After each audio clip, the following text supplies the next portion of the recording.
जय श्री गणेश दोस्तों। हमारी आज की कहानी का नाम है विश्वास। कहानी अच्छी लगे तो प्लीज़ चैनल को सब्सक्राइब कर लीजिएगा। अब शुरू करते हैं कहानी। बस माँ, अब और नहीं। आप कब तक सहेंगी यह सब? 3 दिन से देख रहा हूँ। पापा रात को देर से आते हैं, खाना नहीं खाते और सो जाते हैं। फिर आप भी कुछ नहीं खाती। आज तो हद ही कर दी, घर पर ही नहीं आए। कब तक चलेगा यह सब? फिर कुछ रुककर अंकित बोला, अब आप यहाँ नहीं रहेंगी, मेरे साथ चलेंगी हैदराबाद। राधा मुस्कुराई और बोली, बेटा तुम बेकार चिंता करते हो, मुझे भूख भी नहीं है, रात ज़्यादा हो गई है, तुम जाकर सो जाओ। अंकित ने कहा, नहीं माँ, आज आपको निर्णय लेना ही होगा। आप यह नहीं सहेंगी, आप मेरे साथ चल रही हैं। जब पापा को हमारी चिंता ही नहीं है तो आप क्यों परेशान होती हैं? राधा जो अभी तक शांति से सुन रही थी, एकदम तैस में आ गई। बोली, कैसे कह सकते हो कि उन्हें हमारी चिंता नहीं है? उन्हें हमारी चिंता नहीं होती तो आज हम इतने आराम से नहीं रह रहे होते। पूनम की पीएचडी की पढ़ाई, तुम्हारी हैदराबाद में कंपनी, सब उनके खून पसीने की कमाई का परिणाम है।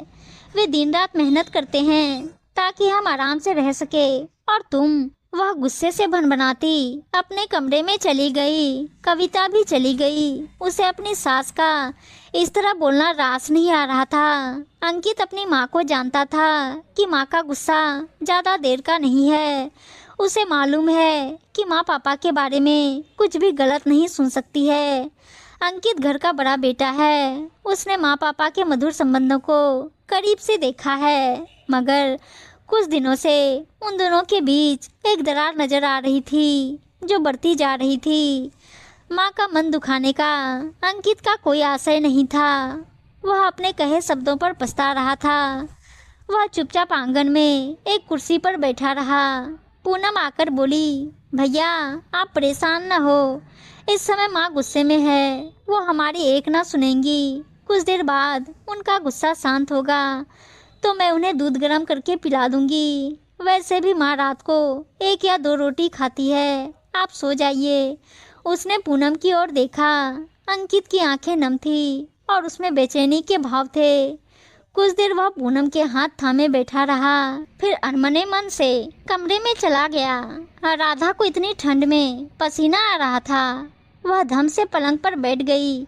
उसने कूलर पंखे सब चालू कर दिए, मगर उसको शांति नहीं मिली। सच है, जब अंतस में आग लगी हो तो सुख सुविधा के बाह्य उपक्रम बेमानी लगते हैं। वह उठी। उसने अलमारी से अपनी डायरी और पेन निकाले और अपने मन की सारी भड़ास डायरी में उतार दी। मन कुछ शांत हुआ तो हाथ मुंह धोकर सोने का प्रयास करने लगी। पूनम सब देख रही थी। वह अपनी माँ के गले में बाहें डालकर सो गई। राधा ने उसके सिर पर हाथ फेरा और पूछा, भैया सो गया क्या?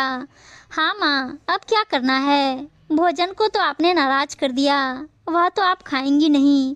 बेचारा यह दूध का गिलास आपका रास्ता देख रहा है, इसे नाराज मत करना। राधा मुस्कुराई, बोली, चुप शैतान, तू मानेगी नहीं, ला दूध का गिलास दे और बिस्किट लेकर आ।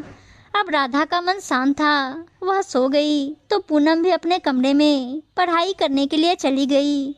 राधा विकास के विषय में कुछ भी गलत नहीं सुन सकती थी। उन दोनों का प्रेम विवाह हुआ था।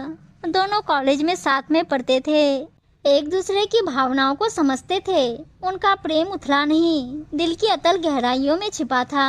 यह सही था कि विकास के व्यवहार में आए परिवर्तन से वह हैरान थी। वह पास होकर भी पास नहीं होता। कारण राधा की समझ में नहीं आ रहा था। राधा को लग रहा था कि विकास कुछ परेशान है। परेशानी क्या है, वह समझ नहीं पा रही थी। उसने कई बार पूछा, मगर विकास हंसकर टाल देता। आज उसने निश्चय किया कि वह विकास की उलझन को जानकर रहेगी। सुबह जब सब भोजन कर चुके, राधा ने पूनम, अंकित और कविता को आंख के इशारे से उनके कमरे में भेज दिया। फिर बोली, क्या बात है, तुम परेशान क्यों हो? मुझे बताते क्यों नहीं? अगर कोई गुत्थी है तो दोनों मिलकर सुलझाएंगे। कहा ना, कोई बात नहीं है, काम की अधिकता है बस। तो काम कम कर दो ना, किस चीज़ की कमी है हमें? कुछ आराम करोगे तो तबीयत ठीक रहेगी। बस अब आराम ही करूँगा। कुछ दिन और काम कर लूँ। राधा ने कहा, डॉक्टर को बताया या नहीं? हाँ बाबा, कल ही बताया, दवाई भी बराबर ले रहा हूँ। विकास को अस्थमा की बीमारी थी और ब्लड प्रेशर भी ज़्यादा रहता था। विकास बोला, और कुछ कहना है? राधा ने अपनी बड़ी बड़ी आँखों से विकास की आँखों में झांका, जैसे उसकी सच्चाई परख रही हो। फिर बोली, कुछ तो छिपा रहे हो, खाओ मेरी कसम। तुम पगला गई हो, कोई अपनी जान की कसम खाता है? अगर मेरी जान निकल गई तो? राधा ने विकास के होठों पर उंगली रख दी।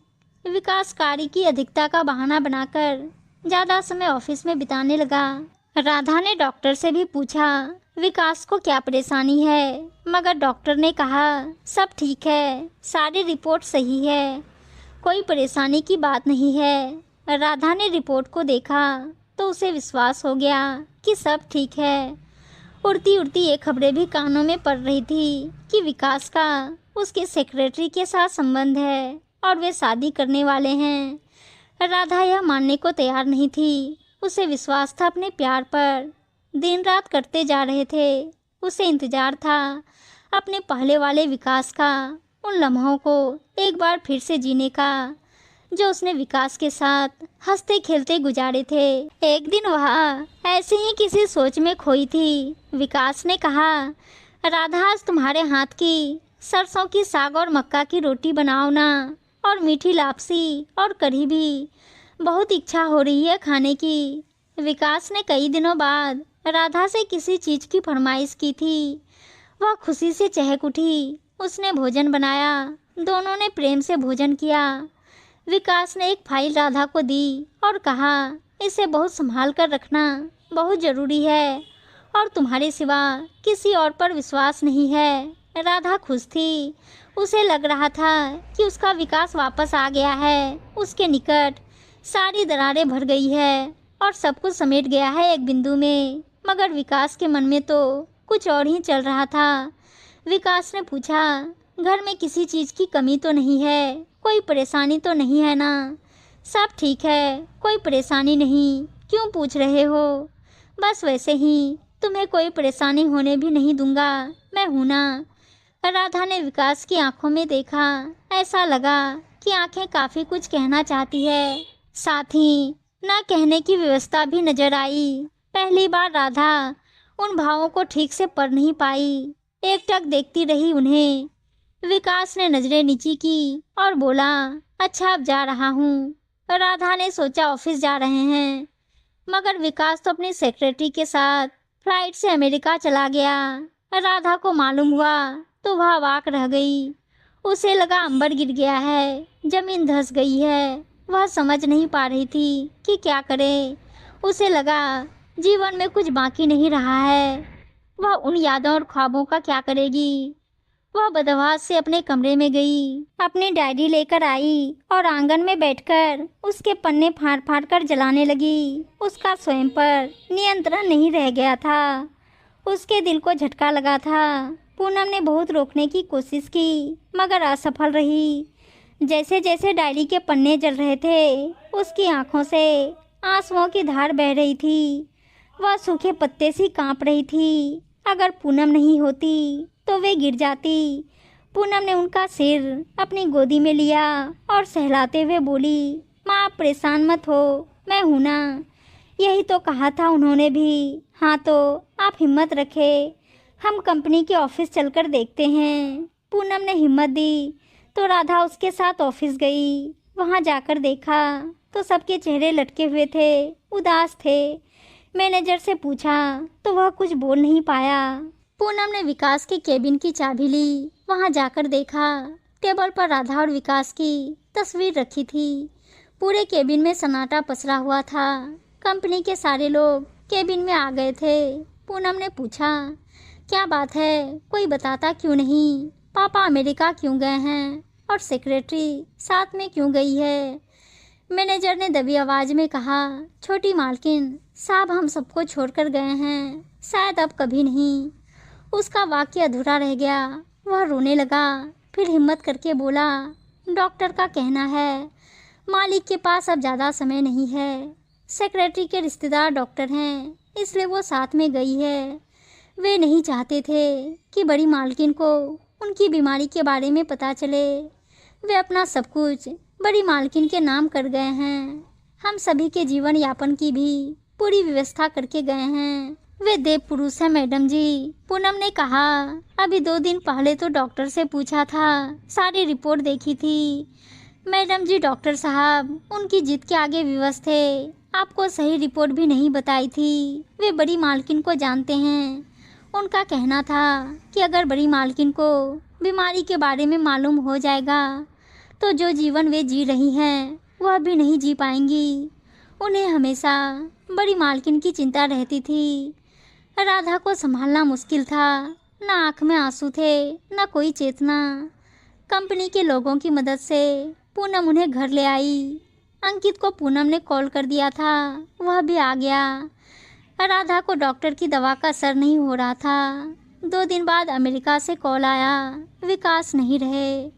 अंकित और पूनम माँ के कमरे में गए, मगर वहाँ राधा भी नहीं थी। वह विकास में विलीन हो गई थी। उनके हाथ में वो फाइल थी जिसमें विकास अपना सब कुछ राधा के नाम कर गए थे। राधा ने भी अपना सब कुछ विकास के नाम कर दिया था। इसे कहते हैं अमर प्रेम। उम्मीद है दोस्तों कहानी अच्छी लगी होगी, और अच्छी अच्छी कहानियाँ सुनने के लिए चैनल को सब्सक्राइब और वीडियो को लाइक शेयर जरूर कर दीजिएगा। धन्यवाद दोस्तों।